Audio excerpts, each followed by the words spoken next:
Merci de rejoindre la chaîne 3, 5, 7 et plus. Pour être tenu au courant de la mise en ligne de toute nouvelle vidéo, n'oubliez pas de vous abonner et d'activer la petite cloche.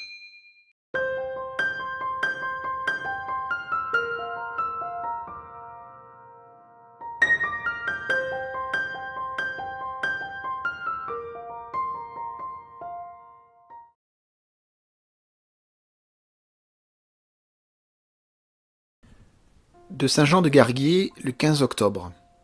Toute la question, mon cher frère, est de sortir du chaos, ou de la confusion si tu préfères, pour atteindre à la clarté, c'est-à-dire à la simplicité supérieure, celle qui permet de distinguer et d'unir en même temps, et qui donne de la relation humaine avec le monde et avec l'univers une image lisible ou intelligible.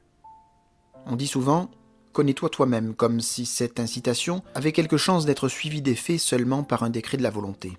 En réalité, il ne faut pas limiter la formule au « connais-toi », mais lui donner toute sa dimension. Connais-toi toi-même et tu connaîtras et le monde et les dieux. Le monde, c'est-à-dire les objets extérieurs, et les dieux, c'est-à-dire les valeurs, les relations entre toi et les choses qui méritent d'être prises en considération ou d'être tenues pour nécessaires. Le connais-toi, c'est pour beaucoup de gens une façon d'être attentif à soi, mais plus souvent encore, c'est une occasion de se considérer avec complaisance. Les pratiques religieuses comme la confession, il y en a de privées, mais il y en a de publiques, et parfois jadis constituant de véritables scènes populaires, la confession oblige à un retour sur soi, en fonction d'ailleurs de critères plus ou moins fixés par l'opinion et codifiés par les castes sacerdotales. Mais on ne s'examine pas seulement quand on a à se confesser. Je dirais même qu'on ne se connaît jamais par un examen introspectif sans peu ou prou fausser son personnage. On se connaît beaucoup plus sûrement dans l'action, et se soumettre à l'épreuve de la vie nous est une nécessité à la fois pour découvrir le monde et nous découvrir nous-mêmes. J'entends beaucoup de sots envier les gens très riches ou très puissants. Mais que seraient ces envieux s'ils étaient en possession de la fortune ou de la puissance?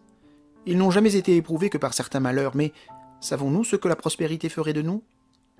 Le riche est le trou de l'aiguille. Ce n'est pas si dérisoire quand on veut bien y réfléchir. Pourquoi je tiens ce propos? Mais parce que tout ce qui est routinier perd sa portée critique. Qu'est-ce que se connaître si l'on ne s'éprouve pas? Et qu'est-ce que ces affectations de perspicacité à l'égard de soi qui ne se fondent pas sur une connaissance du monde? Amicus.